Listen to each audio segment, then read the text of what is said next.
صلی اللہ علیہ وسلم الدین النصیحہ، رسول کریم صلی اللہ علیہ وسلم کا فرمان ہے کہ دین نصیحت اور خیر خواہی کا نام ہے۔ موجودہ حالات میں بیماریاں بڑھ رہی ہیں، ایسی بیماریاں کہ ہمارے آباء و اجداد نے اس کا نام تک نہیں سنا۔ کرونا کی شکل میں، دیگر وائرس کی شکل میں، تو رسول اللہ صلی اللہ علیہ وسلم نے ایک حدیث میں فرمایا کہ جب 5 چیزیں عام ہو جائے گی تو اس پر اللہ کی طرف سے 5 سزائیں آئیں گی۔ پہلی چیز، جب بے حیائی عام ہو جائے تو اللہ ایسے امراض میں، ایسی بیماریوں میں مبتلا کرے گا۔ فرمایا فشا فیہم الطاعون، طاعون وبا اس قوم کے اندر پھیل جائے گی، اور وہ بیماریاں جس کا نام بھی پچھلے لوگوں نے نہیں سنا ہوگا۔ آج اگر ہم غور کریں تو فحاشی اور بے حیائی کتنی عام ہو گئی ہے۔ یعنی غیر مسلم تو غیر مسلم ہیں، مسلمانوں کے اندر بھی فحاشی اور عریانیت وہ پھیل چکی ہے۔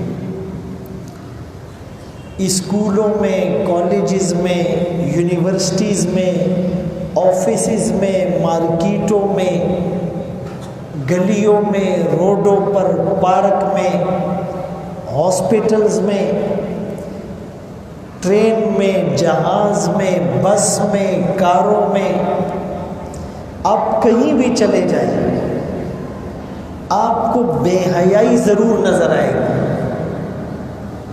فحاشی ضرور نظر آئے گی۔ تو رسول اللہ صلی اللہ علیہ وسلم نے بہت پہلے فرما دیا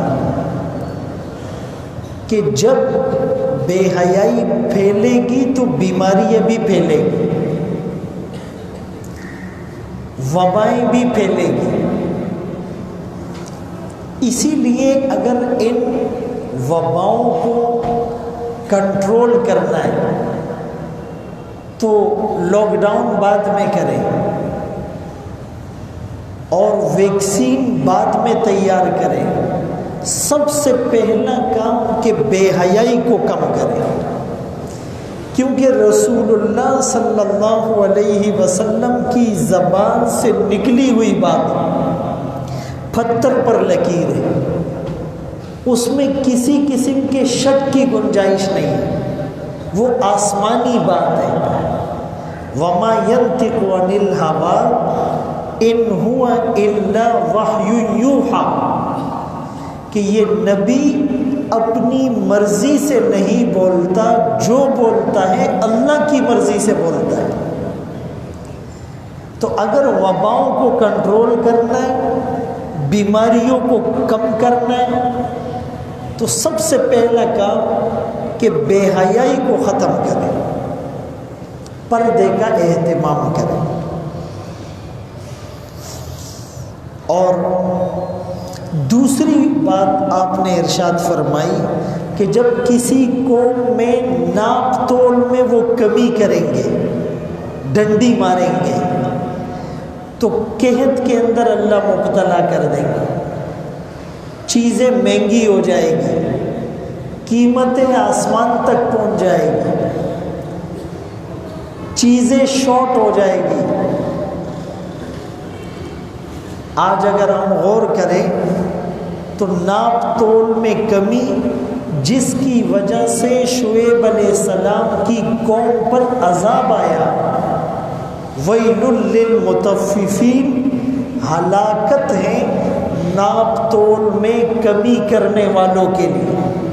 الذین اذا اکتالوا علی الناس یستوفون، جب لوگوں سے لیتے تو پورا لیتے، وَإِذَا كَالُوهُمْ أَوْ وَزَنُوهُمْ يُخْسِرُونَ، جب دوسرے کو دیتے تو گھٹا کر دیتے۔ آج یہ بیماری بھی عام، ریڑی والا وہ کلو میں ڈنڈی مار رہا ہے، اس کے باٹ کے اندر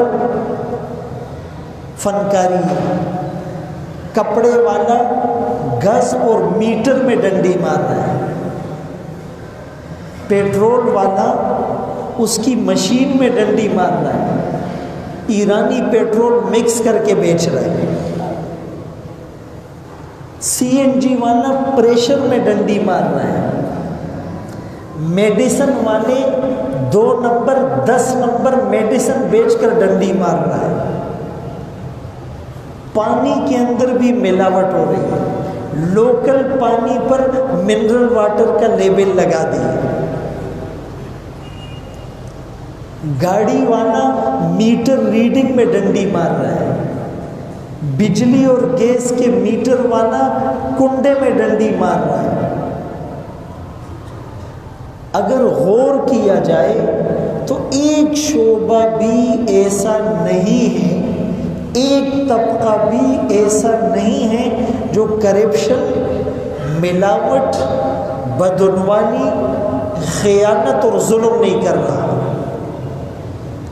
تو یہ تو فرمایا آپ صلی اللہ علیہ وسلم نے، ناپ تول میں کمی ہوگی، ہر چیز کا قحط ہو جائے گا۔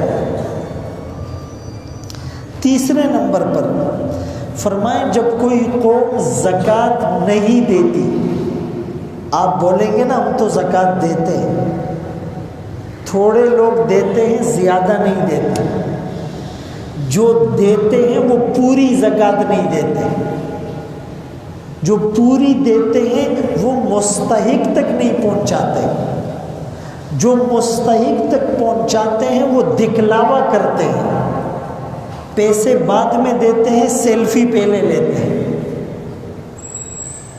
اور جب تک 50 آدمیوں کو ہم بتا نہ دیں چنن خو میں پلانی لا راشن ورک نن خوران اللہ دیر د خیر کار واغست دور کورونو کے میں راشن ورک دیلہ میں پیسے ورکڑے، اس بچی کی شادی کا مسئلہ تھا، جہیز دلوا دیا، اس غریب کا علاج کر دیا، بتاتے پھرتے ہیں، جب تک اپنی نیکی کو ضائع نہیں کرتے چین سے نہیں بیٹھتے۔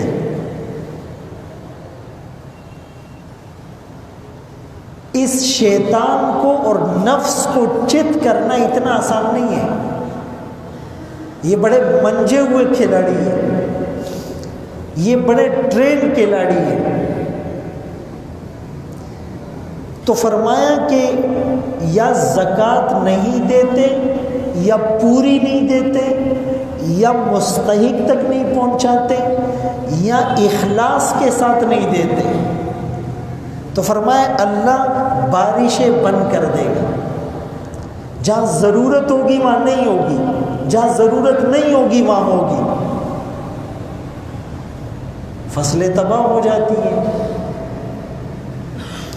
چوتھے نمبر پر فرمایا جو عہد کو توڑتا ہے، چاہے اللہ سے عہد کیا توڑ دیا، چاہے رسول سے عہد کیا توڑ دیا، چاہے اپنے کاروباری لوگوں سے عہد کیا توڑ دیا، چاہے اپنے رشتہ داروں سے عہد کیا توڑ دیا، چاہے میاں بیوی نے آپس میں عہد کیا توڑ دیا، جو عہد کو توڑتا ہے اللہ اس کے اوپر دشمن کو مسلط کر دیتا ہے۔ اور پانچویں بات آپ صلی اللہ علیہ وسلم نے ارشاد فرمائی کہ جو قرآن کے خلاف فیصلے کرتا ہے، قرآن کو فیصل نہیں مانتا، قرآن کو ثالث نہیں مانتا، قرآن کو منصف نہیں مانتا، قرآن کو صرف رمضان کی کتاب سمجھتا ہے، قرآن کو صرف قرآن خوانی کی کتاب سمجھتا ہے، قرآن کو صرف برکت کی کتاب سمجھتا ہے، قرآن کو صرف تعویذ کی کتاب سمجھتا ہے، تو پھر اللہ خانہ جنگی میں مبتلا کر دیں گے. پیو بالباختشی. اب دیکھو میاں بیوی کی نہیں بن رہی، سارا دن شوہر باہر بھی لڑ جھگڑ کر گھر آتا ہے، گھر میں بیوی بھی جو ہے وہ غصے میں بیٹھی ہوئی ہے. باپ بیٹے کی نہیں بنے گی، بھائی بھائی کی نہیں بنے گی، پڑوسی اور مالک رشتہ دار کی نہیں بنے گی، مالک مکان اور کرایہ دار کی نہیں بنے گی، ڈرائیور اور کنڈکٹر کی نہیں بنے گی، اسٹاف اور ان کے آنر کی نہیں بنے گی. رشتہ داروں میں چچا بھتیجے کے خلاف اور بانجا ماموں کے خلاف اور بہن بھائی کے خلاف اور پوتا دادا کے خلاف عدالت میں کیس کر رہے ہیں. اور پھر مسلمان کو مار رہا ہے، خانہ جنگی. تو یہ پانچوں باتیں رسول اللہ صلی اللہ علیہ وسلم نے آج سے 1442 سال 41 سال پہلے بتا دی. یہ 15ویں صدی ہے آپ صلی اللہ علیہ وسلم کے بعد، لیکن ہم اس پر غور نہیں کرتے. اسی لیے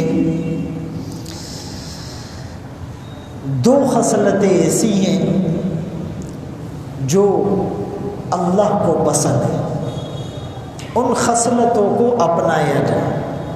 اللہ کی دو بڑی خصلتیں ستار غفار، وہ پردہ ڈالنے والا، وہ معاف کرنے والا. کسی نے ہم سے کوئی زیادتی کر لی، معاف کر دی. کسی کا کوئی عیب ہمیں نظر آیا، پردہ ڈال دیا. یہ دو چیزیں اللہ کو پسند ہیں. جو یہ دو چیزیں، دو خصلتیں اختیار کرے گا، اللہ اس پر پردہ ڈالیں گے اور اس کے گناہوں کو معاف کریں گے. اور فرمایا کہ اگر تو میری مخلوق کو رسوا کرے گا، میں قیامت کے دن ساری انسانیت کے سامنے، جس میں آدم علیہ السلام سے لے کر محمد الرسول اللہ صلی اللہ علیہ وسلم تک 1,24,000 نبی بھی ہوں گے، صحابہ بھی ہوں گے، ولی بھی ہوں گے، ان سب کے سامنے میں تجھے رسوا کروں گا. اور یہ تو آخرت کا عذاب ہے.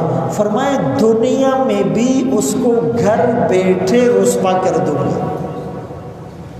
اب آپ بتائیں، ہمارے ہاتھ میں تو بس کسی کی کوئی خامی آ جائے، پھر دیکھو کیسے اس کو فیس بک پر چلاتے ہیں، کیسے پھر اس کو واٹس ایپ میں گروپ میں چلاتے ہیں، کیسے پھر اس کو جو ہے نا وہ ٹویٹر پہ چلاتے ہیں، کیسے پھر اس کو انسٹاگرام میں دیتے ہیں، کیسے پھر اخبارات میں اس پہ کالم چھپتے ہیں. جیسے سارا دنیا کا نظام اللہ نے ہمارے ہاتھ میں دے دیا، لوگوں کی برائیوں کے پیچھے ایسے گھوم رہے ہیں. کسی نے کیا خوب کہا کہ اپنی بلڈنگ اور گلی اور پڑوس کی ہم عورتوں پر نظر رکھتے ہیں. فلاں کی بیوی کہاں جاتی ہے، فلاں کی بیٹی کیا کرتی ہے، فلاں کے گھر کون آتا ہے. اگر ہم یہ سوچتے کہ اس کے گھر میں راشن ہے یا نہیں، اس کے گھر میں بیمار کتنے ہیں، اس کے گھر میں شادی ہے، اس شادی کے لیے ان کی تیاری کتنی ہے، اور شادی کی یہ تیاری نہیں جو آج کل ہم کرتے ہیں. شادیاں کیوں لیٹ ہوتی ہیں؟ بھائی شادی تب ہوگی جب 2-3 لاکھ کا ہال بک ہوگا، شادی تب ہوگی جب 5-6 لاکھ کا ولیمہ ہوگا. یہ میں چھوٹی شادیاں بتا رہا ہوں، داد غریبان ہو دے، یہ غریبوں کی بات کر رہا ہوں. مالدار تو 10 کروڑ اور پتہ نہیں اس سے بھی زیادہ جو ہے نا شادیوں پر خرچ کر. میں غریبوں کی بات بتا رہا ہوں. غریب بولے گا شادی تب ہوگی 2 لاکھ ہال کے لیے ہو، 4-5 لاکھ ولیمے کے لیے ہو، 3-4 لاکھ فرنیچر کے لیے ہو، 3-4 لاکھ سونے کے لیے ہو، 3-4 لاکھ کپڑوں کے لیے ہو، تب شادی کرائیں گے۔ اب اتنے پیسے ہوتے نہیں ہیں، اس چکر میں لڑکا جوان ہوتا جا رہا ہے، لڑکی کی عمر بھی ڈھلتی جا رہی ہے، اور شیطان پیچھے لگا ہوا ہے۔ ادھر سے جو ہے وہ بدنظری، اور ادھر سے ٹی وی، ادھر سے ڈرامہ، ادھر سے فلم، ادھر سے فحاشی، ادھر سے میوزک، ادھر سے رشوت، ادھر سے سود، جذبات کو برانگیختہ کیا جا رہا ہے۔ یہ بھی گناہوں میں ڈوبا ہوا ہے، لڑکی بھی گناہوں میں مبتلا ہوگی، اور ہم اس چکر میں کہ یہ اپنے پاؤں پر کھڑے ہوں گے تو شادی ہوگی۔ شادی کو ہم نے مشکل بنایا اور زنا کو آسان بنایا۔ زنا کے لیے ایک کمرہ چاہیے، 10 منٹ کے لیے ایک الگ جگہ چاہیے، زنا ہو سکتا ہے۔ اور شادی کے لیے کیا چاہیے؟ ولیمہ، ہال، کپڑے، زیورات، فرنیچر، کارڈ، 6 مہینے کی تاریخ اور تیاری۔ اب بتاؤ بھائی، نوجوان مشکل کی طرف جائے گا یا آسان چیز کی طرف؟ تو آسان چیز ڈھونڈے، اور شریعت نے شادی کو آسان بنایا، شریعت نے شادی کو سستا بنایا۔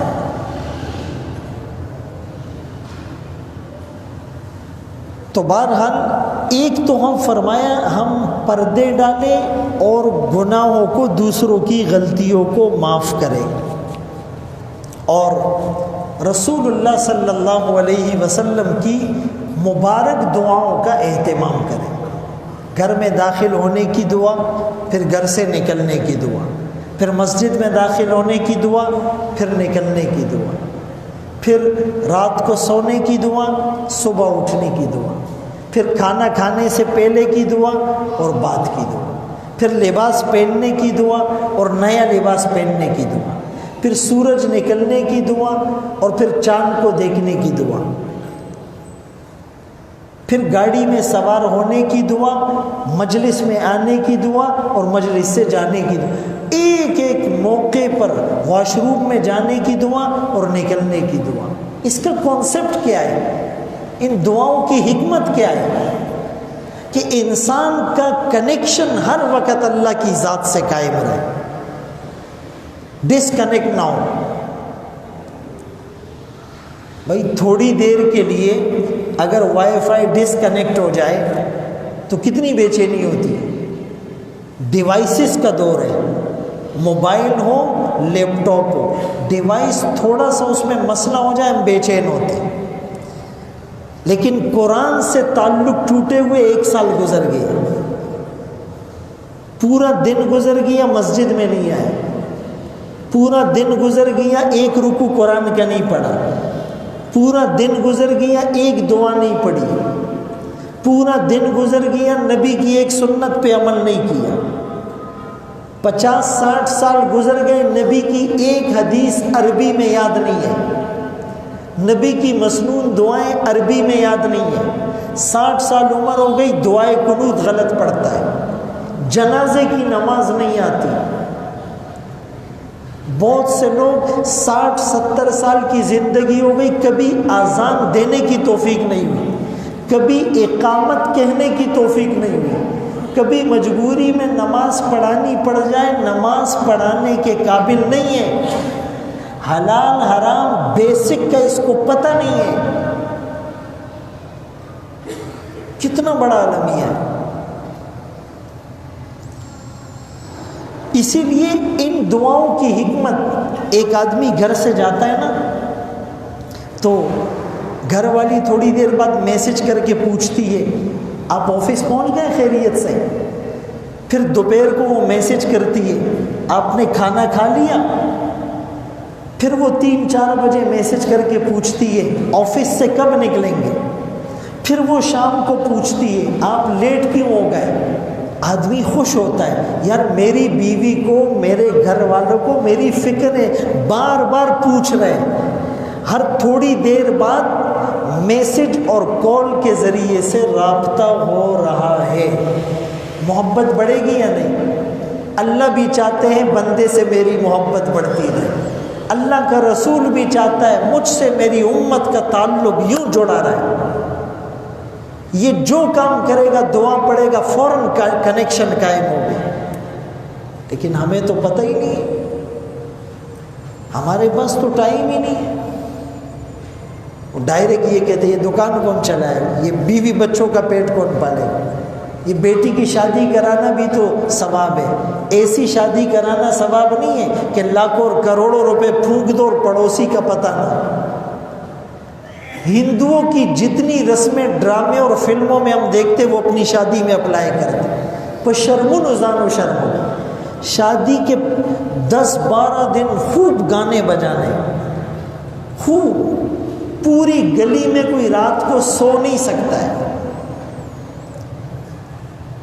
کوئی تلاوت نہیں کر سکتا ہے، کوئی تہجد نہیں پڑھ سکتا ہے، بیمار کو تکلیف ہو رہی ہے، ہارٹ کے مریض کو تکلیف ہو رہی ہے، بوڑھے لوگ تکلیف میں، اور ددزان نہ ڈم جوڑ کرے دے۔ بھائی یہ جملہ سخت کیوں لگتا ہے؟ ڈم کس کو بولتے ہیں؟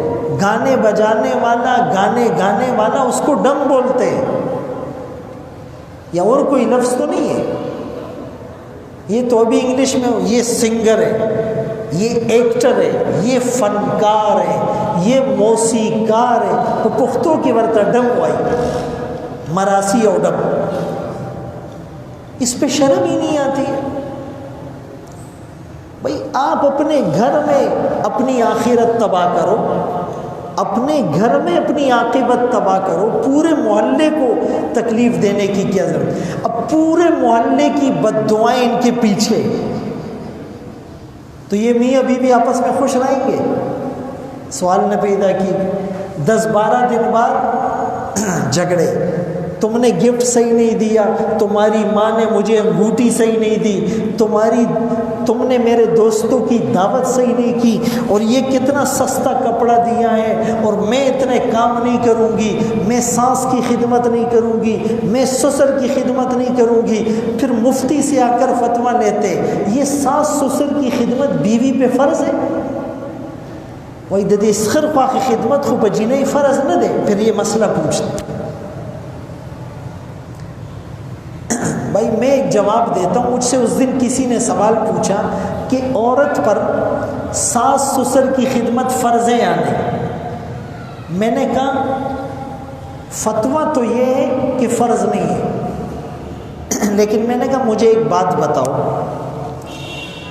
اگر کوئی اپنے ماں کی خدمت کرے ثواب ملتا ہے؟ بولا جی جنت ملتی ہے۔